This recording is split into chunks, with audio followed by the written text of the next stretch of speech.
Student, so welcome back to my channel. Student, I hope आप सभी बहुत बढ़िया होंगे। तो स्टूडेंट, हम कर रहे हैं क्लास 10 का मैथ और यहाँ से हम करेंगे एक्सरसाइज 6.3 से करेंगे क्वेश्चन नंबर 4। क्वेश्चन नंबर 4 क्या दे रखा है स्टूडेंट हमारे पास? Figure 6.36 Q R upon Q S is equals to Q T upon P R and angle 1 is equals to angle 2। हमें बोला गया है कि इस फिगर के अंदर क्यू आर और क्यू एस का रेशो किसके बराबर है?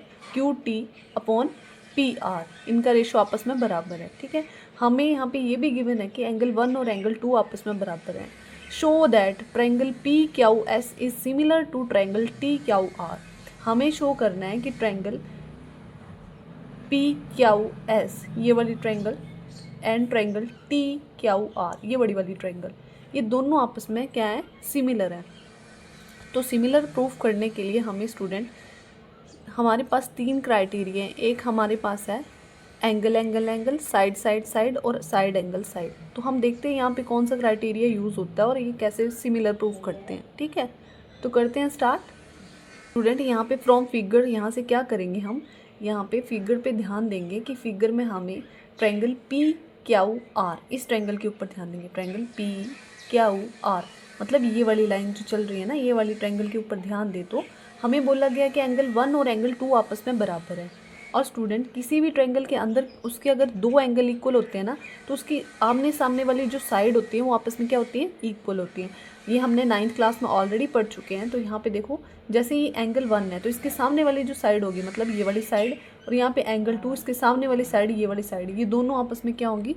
बराबर होंगी। ठीक है, तो हम यहाँ पे क्या लिखेंगे? In triangle P Q R, in triangle P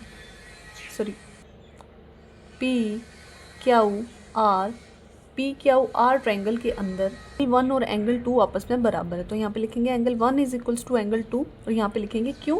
क्योंकि गिवन है हमें क्वेश्चन में। ठीक है, और एंगल 1 और एंगल 2 अगर बराबर है तो इसके सामने वाली साइड मतलब ये वाली P Q is equals to इसके सामने वाली साइड, ये दोनों आपस में बराबर होंगी। पी आर ये आपस में बराबर हो जाएंगी, है ना। तो यहाँ पे रीज़न डाल देंगे, side sit to equal angle are equal, angle equal होने पे उसके आमने सामने वाली साइड्स इक्वल होती है। ये हमने रीज़न डाल दिया। ठीक है, अब इसको नाम दे देते हैं, ये जो हमने निकाला ना इसको इक्वेशन 1 का नाम दे देते हैं कि पी क्यू किसके बराबर है? पी आर के बराबर है। ठीक है, अब हमें कौन सी ट्रायंगल आपस में सिमिलर करनी है उनको लेके चलते हैं।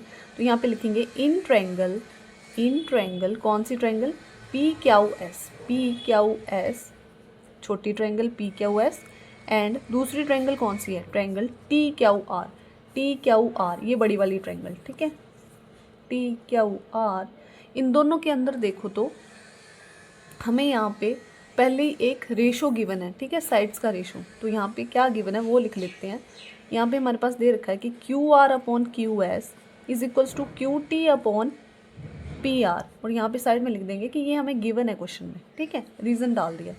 अब स्टूडेंट, यहाँ पे अगर आप ध्यान से देखो ना, अगर मैं ट्रायंगल के साइड्स का रेशो इक्वल कर दूँ, जैसे मेरे पास एक छोटी ट्रायंगल ये वाली है और एक बड़ी ट्रायंगल ये वाली है, इस ट्रायंगल की ये साइड और इस ट्रायंगल की ये साइड, इनका रेशो, इस ट्रायंगल की ये साइड और इस ट्रायंगल की ये वाली साइड, इनका रेशो अगर मैं इक्वल प्रूफ कर दूं और कोई एक एंगल प्रूफ इक्वल कर दूं, तो मैं क्या बोल सकती हूँ कि ये दोनों ट्रायंगल सिमिलर हो जाएंगी। ठीक है, तो यहाँ पे क्या आ रहा है हमारे पास? पहला ratio Q R upon Q S मतलब बड़ी ट्रायंगल से क्यू आर और छोटी ट्रायंगल से क्यू एस, इनका ratio is equals to Q T upon Q P होना है। ठीक है, और क्यू पी की जगह क्या दे रखा है हमारे पास? यहाँ पे पी आर दे रखा है, बट पी आर अभी निकाला हमने कि पी आर किसके इक्वल है? पी क्यू के इक्वल है। तो क्या मैं पी आर की जगह पे यहाँ पे पी क्यू लिख सकती हूँ? ये पी आर और पी क्यू आपस में बराबर है। ठीक है, तो मैं यहाँ पे क्या लिख सकती हूँ कि पी आर की जगह मैं पी क्यू लिख सकती हूँ। तो यहाँ पे हो जाएगा Q R upon Q S is equals to Q T upon P R की जगह मैंने लिख दिया पी क्यू, और यहाँ पे लिखेंगे फ्रॉम इक्वेशन 1 से हमने ये किया यहाँ पे। ठीक है, अभी ये हमारे पास क्या आ गया? दोनों ट्रायंगल की, छोटी ट्रायंगल और बड़ी ट्रायंगल की साइड्स का रेशो हमने इक्वल प्रूव कर दिया। ठीक है, अब अगर इनकी साइड्स का रेशो इक्वल प्रूव कर दिया, अब इनके बीच में कोई एक एंगल मुझे मिल जाए, तो इनके बीच में कौन सा एंगल है? एंगल 1। ये जो एंगल 1 है ये छोटी ट्रायंगल के अंदर भी आ रहा है और ये जो एंगल 1 है ये बड़ी ट्रायंगल के अंदर भी आ रहा है। ठीक है, तो यहाँ पे मैं क्या लिख सकती हूँ, आल्सो एंगल क्यू लिख लो या एंगल 1 लिख लो, यहाँ पे लिख लेते हैं also angle 1 is equals to angle 1 और साथ में रीज़न डालेंगे कि ये क्या है, कॉमन एंगल है दोनों ट्रायंगल्स के बीच में। ठीक है, और ये क्या आ गया हमारे पास, कॉमन एंगल आ गया, दो साइड्स का रेशो आ गया, उनके बीच में एक एंगल मिल गया। तो हम क्या बोल सकते हैं कि ये दोनों ट्रायंगल आपस में क्या है, सिमिलर है। ठीक है, तो यहाँ पे क्या आ जाएगा, triangle PQS is similar to triangle TQR, और यहाँ पे रीज़न क्या आ जाएगा, साइड